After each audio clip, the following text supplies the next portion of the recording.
ABSA Capital, providing financing, risk management and advisory solutions. ABSA Capital, born to redefine. Landscape for new exchanges in South Africa. What are we looking at here? I mean, looking at the tie between BISA and the likes of the JSE, and also looking at the fact that the JSE has also been interested in the Mauritian market. Give us an indication of where we're at right now. Good afternoon, Eleni. Yes, indeed, we had a good discussion on the new landscape for exchanges, specifically in South Africa. We had Graham Smale, who's Director of the Interest Rate Markets, giving us a feedback on how things are progressing in that market. And obviously we can be very proud of what we have in that market. We have achieved a lot of things in our fixed income markets, and our bond market is probably one of the most refined bond markets in the world.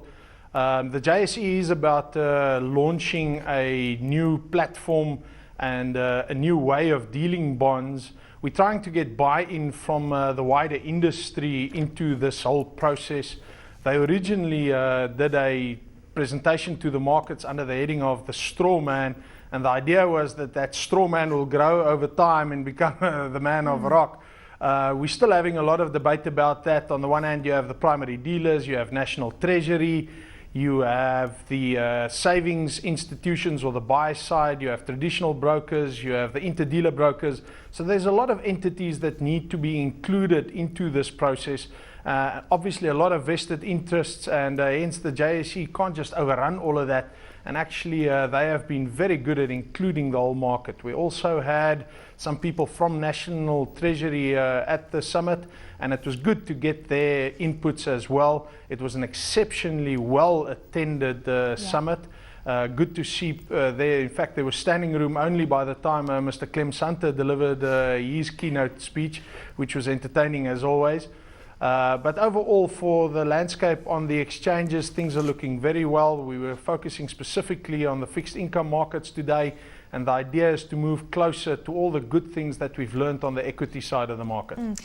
You know, what is the biggest focus right now? And you're talking about the fixed income market being topic of conversation. And one only has to look at the flows that we've seen coming into the bond market in South Africa this year versus what we've seen in the equity side of things. What is the biggest change that needs to occur so that we become even more efficient? Eleni, our biggest problem right now is that we have record purchases of bonds, South African bonds, by foreigners this year. In excess of 60 billion rand worth of bonds have already been bought. That does create a bit of a concentration risk because should anything go wrong later on in the process, when the interest rate cycle bottoms out, that would pose an enormous risk to the bond market and also to the currency. And hence that is a bit problematic. The one thing that the JSE is trying to capture is the bond trading that takes place in London between foreign players, and that only gets settled into South Africa, but we don't see the trade happening in South Africa. So unfortunately those trades are non-transparent to local players, and hence it doesn't make the market as efficient as it should be. So really the JSE is trying their utmost best to get a technology platform which is so efficient and world-class that it would attract all foreign players onto that platform, and hence a lot more transparency onto the domestic trading system. I mean, clearly it's a target that the JSE is going to look at going forward. When do you think they could deliver on this, given the fact that bond flows into South Africa are not meant to end anytime soon? Unfortunately, it's not up to the JSE alone. If it was up to Mr. Graham Smale, he's an ex-trader himself, it would have happened next week. But unfortunately, there's a lot of role players that need to be involved. The last time the entire industry got together, we had a meeting at National Treasury in Pretoria. That was in late February this year.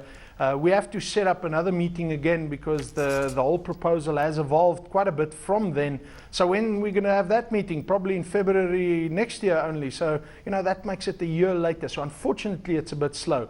Today, the JSE did put up proposals with timelines, and a lot of their projects are delivering a lot quicker now. some of the developments that we've seen in the interest rate derivative market has already come on stream, and hence we're quite excited that things are starting to roll out into the market. Exactly. Well, derivatives market, one of the biggest in the world. George, give us your view in terms of where we're going, from an African perspective. Was there any talk about including various African markets in the South African market? Do you think we could see synergies? Because we know one of the biggest issues is the lack of synergies between what we see from the JSE and other big markets on the continent. We had, at the summit, we had streams running concurrently. So much of the discussion about the African opportunities were in a different stream. Also, it's a multi-day conference. It's still carrying on as we speak. It also carries on tomorrow. So these discussions are ongoing. Yes, as Mr. Sante described it, we are the America of Africa. South Africa is considered to be the gateway into Africa. So yes, undoubtedly, I'm sure whatever developments takes place into Africa, we will have to play a leading role in that. In terms of the fixed income space, unfortunately, bond issuance in the rest of Africa is not big. I think 90% of all issuance, bond issuance in Africa is literally in South Africa.